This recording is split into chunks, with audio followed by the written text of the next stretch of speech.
Hanji. Everything is fine. Okay. You can start. Okay. I'll edit it later. You can start. Okay. now. Okay. Okay. Fair enough.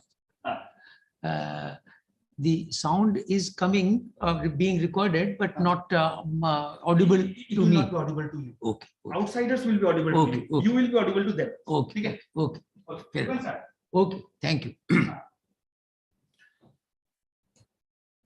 Good afternoon, friends. This webinar is on some nuances of JEE Main 2022, which is a very considered to be a tough entrance examination globally. Very few people are able to get good marks. And I have been worrying and bothered that why, after all, the performance of the most brilliant brains in India is so poor that not even 50% marks are scored by less than 3 to 6% participants. So much so that the cutoff of the JEE Main is typically at about 100 marks out of 300 full marks, and this cutoff is reached by only about 5% of the total 10 to 12 lakh aspirants every year.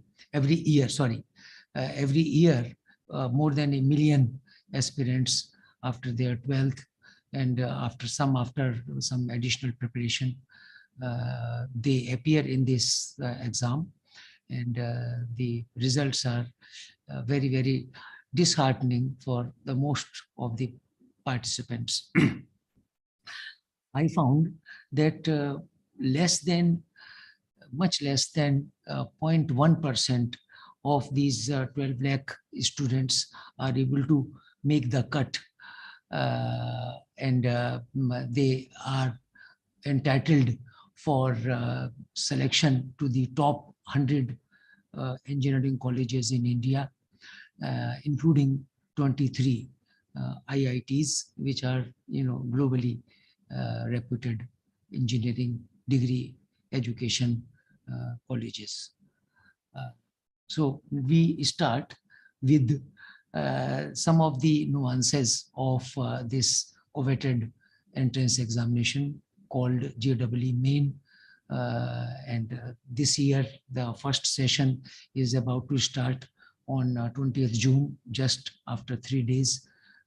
The June first session of JEE Main 2022. And the second and last session this year will be on 21st July, thanks to the various postponements because of the COVID. Now, we have been talking and investigating as to all the nuances, what is so typical and difficult that this is considered so tough an entrance examination. I had a talk with the subject experts, physics, chemistry, and maths. They said that the design of the question paper is such that even those who are teaching these subjects in 11th and 12th, they say that it will be difficult even for them to score 100% marks in 1 hour, because 75 questions, 25 questions each of physics, chemistry, and maths are supposed to be answered by the aspirants in this 3 hours question paper. And they say that it is extremely difficult to squeeze answering all the 25 questions of each subject in 1 hour on an average. So where do we go from here? Do we really go for some strategies which will help all students to perform better and it will be a better measure of their brilliance and competence to qualify for this coveted educational career. Now, unless some smart strategies are used, it is impossible to really complete and correctly answer even 60% of the 75 questions which are asked in this. And therefore, I got into some my favorite subject of research as to why this is happening like this. Whereas we all know that the syllabus is only the syllabus of CBSE, or like the most state boards are following the similar syllabus, and which is covered in the NCERT textbooks. And they claim NTA, the agency which conducts this examination, they say that each and every question is within the syllabus and not from any outside beyond the scope of the CBSE syllabus for 11th and 12th.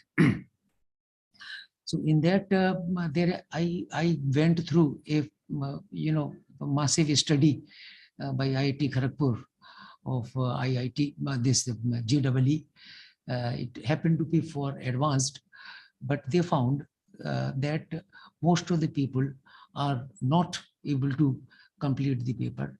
Many of them are not able to open all the questions, and at the end of the 3 hours, they feel that if they only had little more time, they might have been able to answer more questions correctly and would have scored a better total, which is the main criteria for qualifying and this determining the AIR, that is All India rank in various categories. So I am assuming that most of the listeners of this webinar, participants of this webinar, are generally convergent with the nuances and the basics of this world famous test for engineering degree in India. And I found that this is a known fact, known to everyone, that 75 questions in 3 hours gives only 2 minutes and some 24 seconds on an average to the student for reading that question, understanding what exactly is required to be done, and then read all the 4 answer options, which are given in 60 out of 75 questions, which we call multiple choice questions. So the examinee has to work out, calculate manually the answer to that question, and then tick one of the 4, which happens to be the correct, other 3 are wrong. And if he ticks the correct answer in the multiple MCQ, then he gets +4 marks. And if that happens to be a wrong mark, wrongly ticked option, then as a penalty, he is avoided -1 question. So there is a this measure is done quite often in the entrance tests of this type, so that people are discouraged to blindly or without actually seriously thinking that what the correct answer is, they are ticking it indiscriminately. So this seems to be doing its job very well.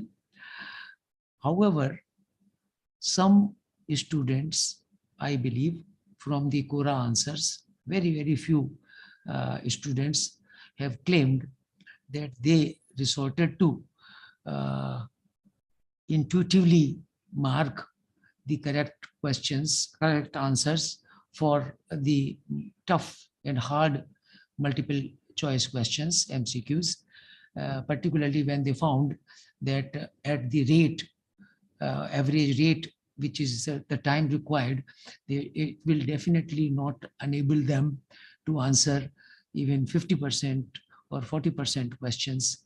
And therefore, there is no question of their uh, crossing the cutoff mark set every year by NTA. So to kind of get over this problem of essentially, which can be summarized as shortage of time, even if they prepare all the three subjects and if large portion of their syllabus, they did not find it was possible for them to complete the paper. So some hard questions, some tough questions, some lengthy questions, they uh, admitted very few that they ticked intuitively, and the result was very welcome. They claimed that this intuitive ticking of some of the MCQs answers got them some 30-40 marks more as compared to if they had skipped it and without ticking any answer. Because if you don't tick any answer, then you don't attract any positive or negative mark, and you get the marks at the rate of plus 4 marks for all the correctly answered questions. So but generally this tendency of taking the marks without taking the answers intuitively, without rationally working out, calculating the results, and being 100% sure that yes, this is the correct answer for the particular question which they are taking intuitively. Now, they did not know, and very few people probably bothered to examine further, that this is a legitimate and valid and way of dealing with the JEE main question paper. And it is, after all, not coming from anywhere or from the sky, or it is not a fluke. It is being called by very derogatory names all over the world, that this is tokka, or this is fluke, or this is wild guess, this is gut feeling, which has got no basis. But I found after this research that our intuition tells us what is right, what is wrong in a flash. And that depends largely by the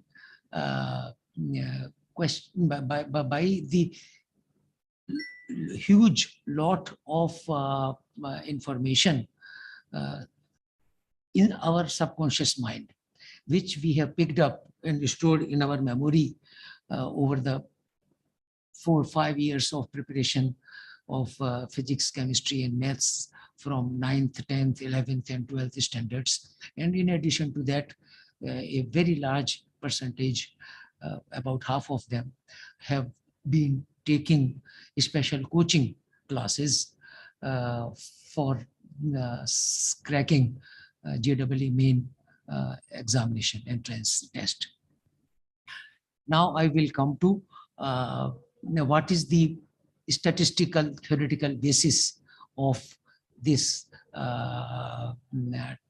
kind of approach, and what explains that this intuitive marking of some of the multiple choice questions in JEE main has been helping and can help almost every students who is taking this coveted entrance examination.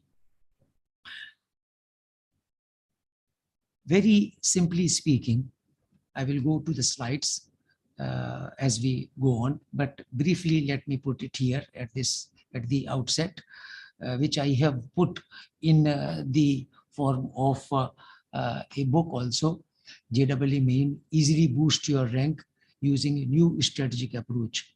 Now, in this book, I have included the basis, because it is very, very hard to convince any person coming from the modern education that it can be a meaningful way of taking advantage of the built-in scheme of this test. Every living being takes many decisions in life every day by intuitive flashes. When a monkey jumps from one branch of a tree to the another branch of another neighboring tree, he takes this decision whether he can make the jump successfully or he will fall down in between intuitively. He does not calculate the momentum, the direction, the acceleration, the distance, and the angles with which he has to make a dive or jump. They do it intuitively. All these sportsmen, when the ball is coming towards them at a high speed of, say, 100 kilometers per hour, it will take only a couple of milliseconds to reach his bat or his racket in case of tennis or badminton or what have you, or cricket. So he does not again has the luxury of calculating. He intuitively hits it back correctly in the correct direction. So we, one of the most brilliant genius in the scientific world, Albert Einstein, has gone on to say that in our modern culture, we have ignored the sacred gift of intuition, and we have made the rational mind, which is a slave, as the master. And therefore, we are missing the opportunity and benefits which are possible, which is God-given gift, sacred gift to each living being, including man, to make use in those special conditions where it is justified. You have no time to go into all the factors and all the parameters and work out mathematically the answer to that. Sometimes you are required when it's a matter of life and death. In this case, it's a matter of getting your loved vocation, engineering or medicine or whatever it is. And you have no time. You have only 2 minutes and 24 seconds on an average for each of the 75 questions in 3 hours. So use of our intuition is not prohibited by NTA in its policy. And we can, and intuition is not coming out of nowhere just like a magic. It is coming from the lot of technical and scientific knowledge that is stored in our subconscious, thanks to our experience, thanks to our studies, thanks to our textbooks and lectures and the coaching classes that we have attended. So I am going to now switch to the slides, and I will try to explain that why the psychological phobia of negative marks prohibits most of the people from using the power of intuition to answer some of the questions of the entrance test like JEE Main. I will say that I have also studied happened to be, did the graduation lately in the behavioral economics, in which I learned that a primitive part of our mind dissuades us, discourages us to take even a small risk if there is a definite danger, even though it may also give us a huge benefit. But we perceive the negative part, the danger of -1 mark if our answer given intuitively turns out to be wrong. So therefore, whenever the the paper setters or the people like NTA, who conduct such exams, they keep negative marking as one of the precondition of the marking policy, then it effectively discourages large number of students to pick the correct choice in the multiple choice questions if they are not 100% sure that yes, this is the correct of choice. But this is a place where it helps definitely to the benefit of the exam student to utilize selectively the intuitive methods of answering the questions. Now I will go to the slides so that the within the given time all the important parts are covered, and then at the end I will take any questions that the participants may have. This is, I will just rush through, which I have already told. Out of their 24, earlier till 2018, there used to be 30 multiple choice questions in each of the subject, physics, chemistry, and maths. So there used to be 90 questions in 3 hours. That means they would expect that you take average only 2 minutes to answer each question. But now, since there was a lot of hue and cry, they have reduced during the last, since 2020, they have cut down the questions from 90 to 75, with 25 questions in each of the 3 subjects. And further, since 2 years, they have made broken up the 25 questions in each subject into 20 MCQs and 5 numerical type of questions, in which no answer options are given to choose from. You have to calculate and enter the answer, your own calculated answer in full integers, into the space provided in the computer test. And now there was no negative mark for the numerical questions until last year, but from 2022 they have made that the wrong answers, even for the numerical questions, will attract the same -1 mark, which is the case in case of MCQs.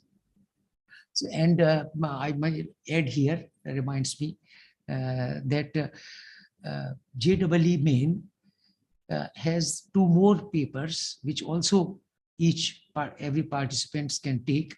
Either they can take 1 or 2 or all the 3. The second paper is for a degree course in Bachelor of Architecture, and the third paper is for a degree course from any one of the colleges which are registered for architecture, sorry, for city planning. So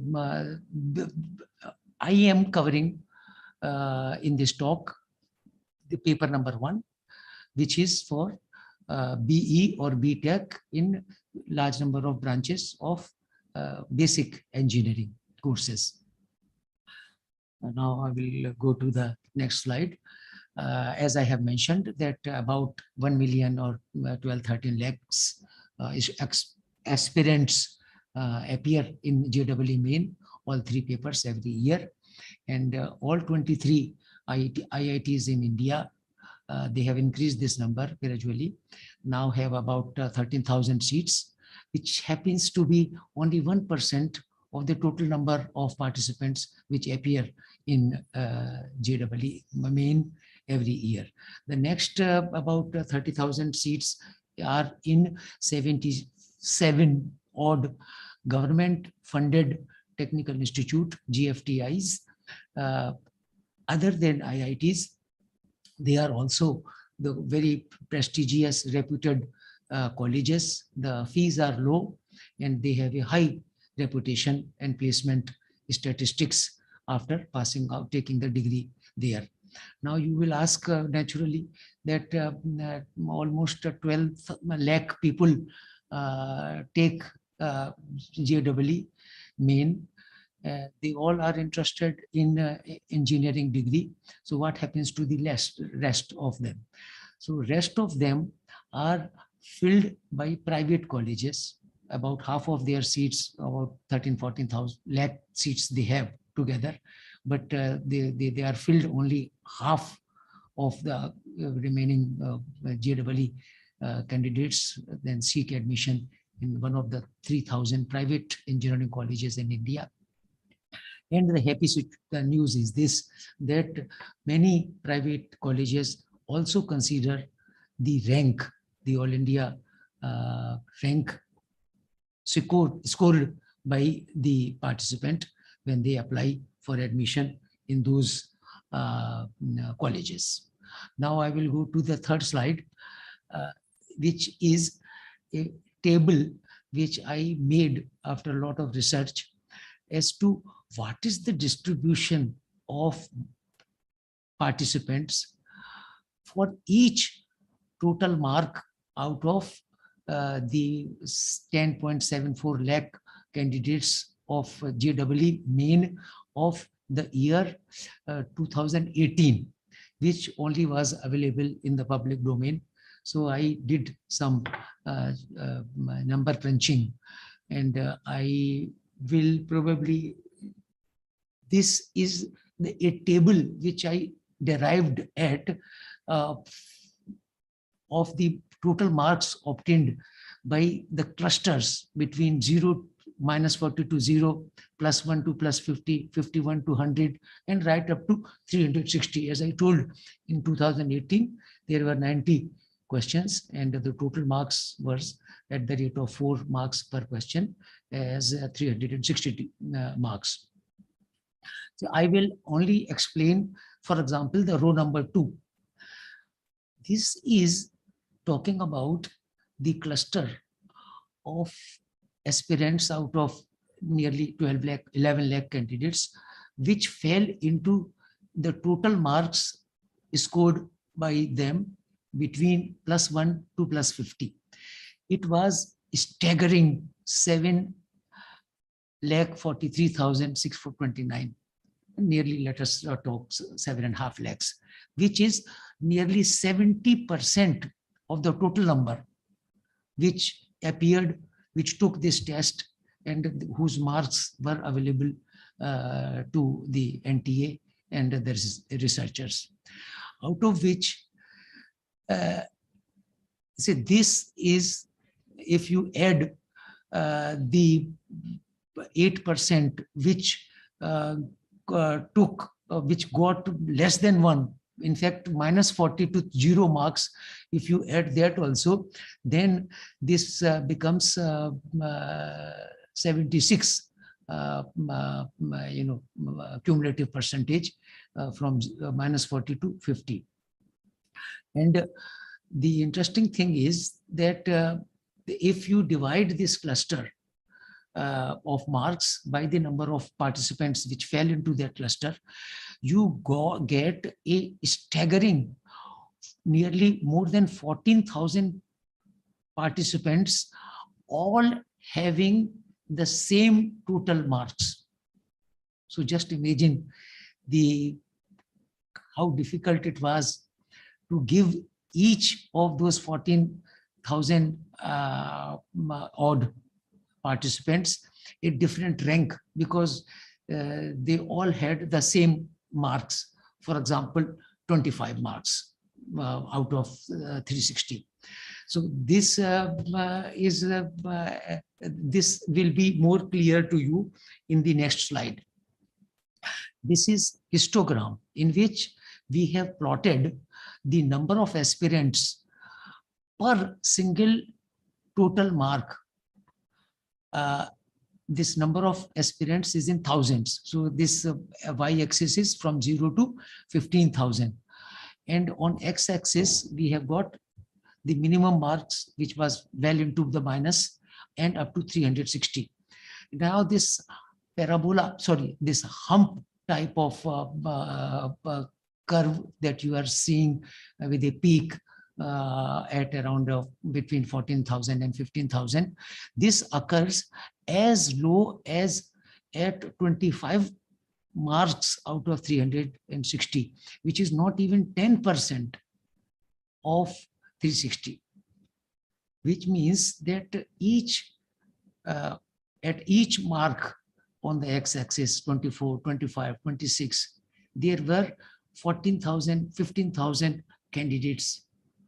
And the other interesting point I want to bring your attention to is this, that it figuratively tells us that how less and less progressively beyond 100 marks out of 300, which is 360, which is nearly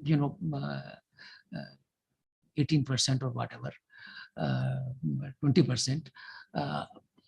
So the cutoff mark in 2018 was 74, and I have marked that mark over there. So, and I have also superposed another cumulative marks for which the axis, y-axis you can refer to is on the right. It is from 0 to 100. So at minus 60, all 100% are below, are above this mark. And if you take 74, then only roughly 10% of the people are above 74, and 90% are below 74. And if you invert this graph, then what you get is the percentile. This becomes, which is 0 at 360, that becomes 100%. And when you come to the extreme left of the x-axis, then you come to what is defined as 0 percentile, because that is the lowest percentage mark or lowest level of marks attained by that particular group of that shift and that date. So which is now being reckoned. We will come to percentile little later on. So this is a very interesting study done by us, which gave us very startling facts that no wonder that only 3% of the total people get up to 200 marks out of 300, and beyond that it falls very, very rapidly. Now, with this kind of thing, I will only focus and come back to this in the next slide, that even 1 mark when the All India rank was being decided in terms of total marks, the percentile business has come only in last 2 years, last 1 year. So 1 mark less or 1 mark more, your rank would go up and down by 10,000, 13,000, 9,000. So such great is the importance of each mark in the critical areas in which the cutoff marks, the lowest is around 25 marks in that year. Actually, for persons with physical disability, the cutoff mark was -35. But we will forget that. We will only talk of scheduled ST, SC, OBC, and general category, which were roughly respectively at 74, 55, and 25 cutoff marks.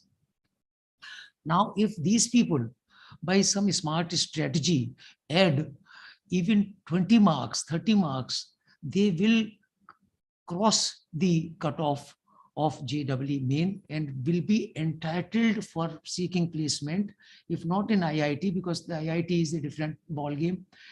For that, they after crossing the cutoff of JEE M, you become qualified to take JEE advance, which selects the people for 23 IITs. So let me go. This is the importance of each mark in JEE-M. Then it can change the future of that participants. He becomes, or he is disqualified for competing even for the 100 or that 77 government funded technical institutes. Now, this is what I come back, the wonder of intuitive answering. I have made this graph for answering 44 multiple choice questions out of 90 questions, which was made for taking the parameters of 2018. So where it was nearly half of 90, 45. So for some reason I took 44.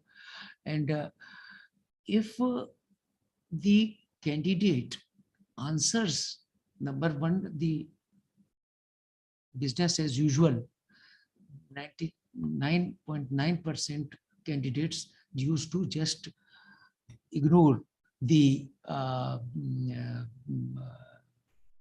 skip the tough questions, either because they had no time or they found it was too lengthy or too hard, and they were not sure, and in any case the time did not permit, so they would leave it. Now suppose they go through and they are convinced that attempting the tough multiple choice questions is a good idea, with the, mark my words very carefully, with the current marking policies of NTA, +4 marks for every correct answer, -1 mark for every wrong answer, then what happens? What is the probability of a candidate who is intuitively ticking the difficult or tough or lengthy MCQs?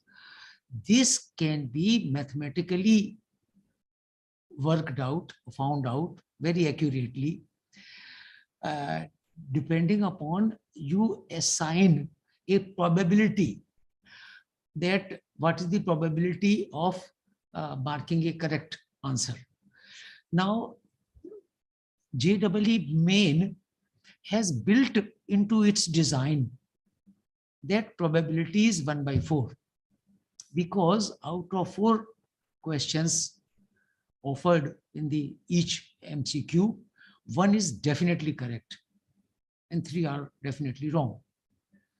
So if, even just for the sake of it, even if it is our candidate is not applying much of his intelligence and his information, tons and tons of it is there present in his subconscious, but we are not trained. We don't listen to our subconscious. We don't listen to our intuition. So he is very crudely and bluntly speaking, blindly ticking. So his probability of success is, marking the correct answer is P, as given on the smooth curve as P is equal to 1/4. Then the correct answers will be read through this graph, that this is the maximum number of such people who are doing without much thinking, ticking, then maximum number of them will get about 11 questions having a probability of being correct around 0.12.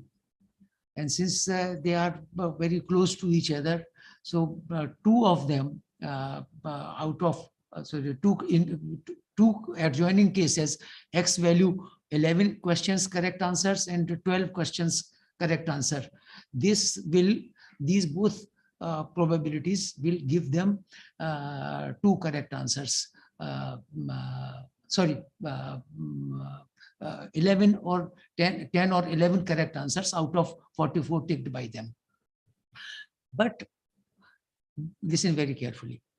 If he is applying intelligence, if all that data which is hidden in his subconscious as a result of his studies of 4 years of the same physics, same chemistry, same maths, in the textbooks, in the lectures, in the notes, in the coaching classes, and he can access that, then, and at least, for example, he can eliminate one question, one of the 4 multiple choice answer, which is obviously wrong. Its dimensions are wrong, or it is outlandish, or it does not make any sense from the point of view of our experience. Then his probability of taking the right answer will increase from 1/4 to 1/3, because now 1 is definitely wrong, which he's not counting it for ticking. He is counting one of the 3 in which the correct answer is hidden.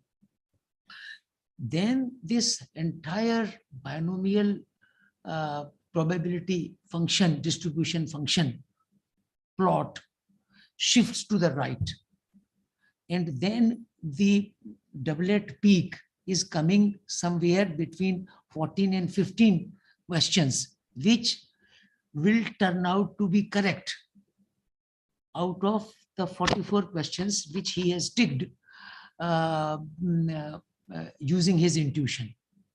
Now, if you do arithmetic of +4 marks for the correct ticks and -1 mark for each of the remaining, obviously wrong ticks, then you find that in very large number of cases, for example, for probability p is equal to 1/3, in 97.5% cases, he will get net addition as positive.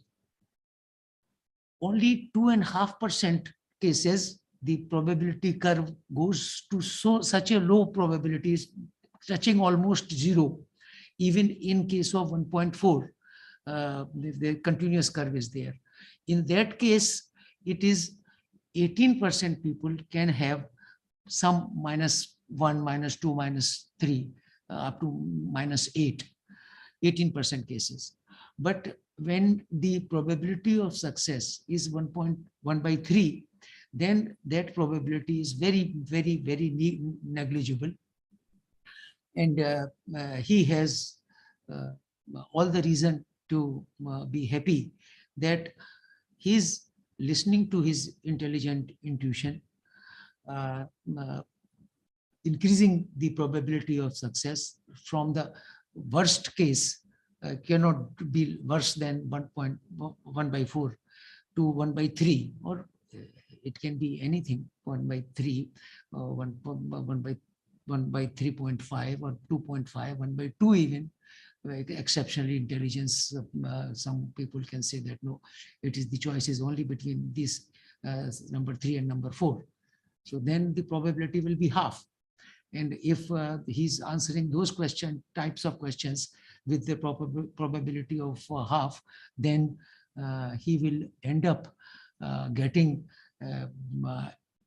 this difference, the additional bonus questions from intuitive ticking as of 44 difficult MCQs as something like 40 or 50 marks he will get additionally, in addition to what he has got for the pakka easy and straightforward questions which he has done, given them enough time. Now, one important thing that I remember, and we should all remember, is this, that intuitive answering takes very, very less time. A few seconds is all that you take in reading the question, reading the options, and then listening to your subconscious, your intuition, and make the tick and move forward to the next question. So this saves you hell of a lot of time, which you can devote on those questions which you want to answer with rational mind, rational calculations on your rough sheets, and those are your nearly pakka score. So when you put together, you get a very substantial gain in their your total score, and this is something which is making JEEM not a level playing field. Those few, 1 in 1,000, making use of intuitive answering of tough questions, of lengthy questions, he's getting much more ahead of those people who are simply ignoring them and skipping them and leaving them behind. So this is what I wanted to bring. I understand, as a man from the same education system as most of us are globally, that we are not trained to listen to our intuition. We are only believing and working on rational minds,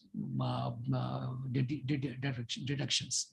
So there it is, we are at a disadvantage, and those who are using their intuitive flesh, they are moving ahead, and it is not fair. I think practically everybody should take advantage of intuitive ticking in JEE main till they are having this marking policy as at present, that is +4 for a correct answer and -1 as the penalty for wrong markings.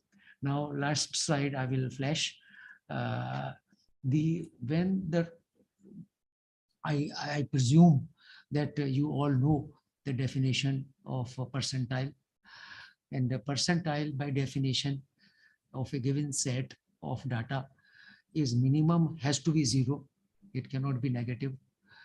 And the maximum of that set of thing, in this particular case, the total marks of the 50,000 students who took one particular set of question paper, which on one particular day in multiple sessions of JEEM. And if that out of 300, the highest mark was, for example, 285, then 285 will be awarded 100 percentile, and all others will be a fraction of that. And the one who got -35 will be awarded 0 percentile, and all above that will also be positive percentiles. Now, this curve taken from the actual data only shows very painfully that percentile of a candidate is increasing from 10 to nearly 95 when his marks are increasing from 0 to 150. At 150, the marks are only 30% of 300, but his percentile becomes 96 or 97. So we have to be working very hard to really, the important percentile now, which decides that he will get into IIT or to counseling for the 100 GFTIs, that he should be at 98 plus percentile, which occurs when the total marks are between 150 and 200. And from 100 onwards, he can look forward for the low contesting for counseling for the uh, mm, JOSA, which makes the placement category wise of all the students uh, having crossed the cutoff in their respective JEE mains. Now I will uh, stop here and will be happy to answer any questions that you may have. Thank you so much. And I thanks the organizers of this webinar to let me address you and communicate with you. And more details for personally are given in my book and my free website, Dr. Dr. Ashok Gupta GUPTA.in, in which my email, my phone number, and details of the book are mentioned for those who want to discuss it further and explore it further. Thank you.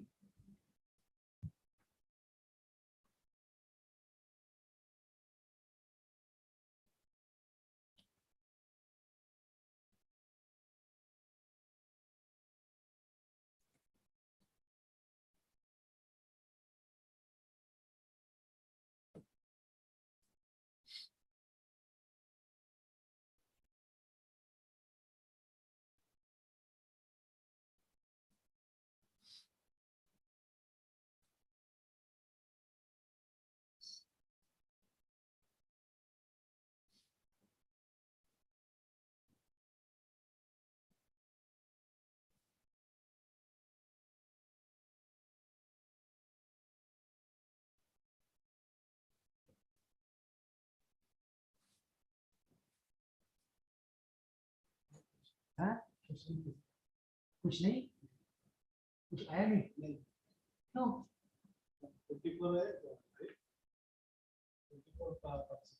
24 participant आए हैं, ठीक है यार, देखो exam का time है, अभी इसको टाइम है। अच्छा, अभी मैंने इसको ओपन किया है, पॉज कर दिया।